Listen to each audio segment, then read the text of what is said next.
Ey, әжесінің данасы, әжесінің баласы. Ama негізі бұл әжесі мен атасының немересі, папасы мен мамасының баласы. Кетшәрі, бұл менің балам. Мама негізі баланы ата-анасынан айырмаған дұрыс. Кетші ешкім айырып жатқан жоқ. Ертең мына бала жетім қалады. Сен не сандырақтап отырсың? Мен сандырақтап отқан жоқпын. Мен көргенімді айтып отырмын. Мен де кемпір шалдың баласын білесіз.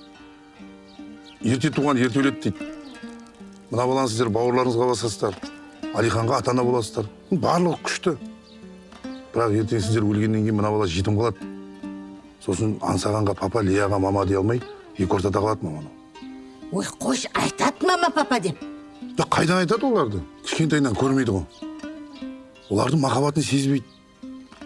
Ол кішкентайынан суытып тастайсыз ғой, мама. Мына бала ертең жай ата-анасын сағынып бастайды. Бірақ сізге айта алмайды, себебі сіздерді ренжіткісі келмейді, мама. Әке-шешем келіп қалады ау деп, заводың алдында ойнайды ертең балаңыз. Түнде ұйықтаған кезде мамасының киімін иіскеп жатады. Ата-анасын сағынады. Ол сағынышын баспағаннан кейін уайымға айналады. Уайым ренішке әкеледі. Сіз білесіз ба, ренішіктің соңы внутренний травма екен.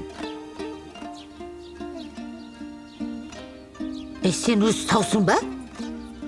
Саумын мен, мама. Ақыр балаңызды маған ұқсаған қаламайды екенсіз. Апарып беріңіз онда ата-анасына.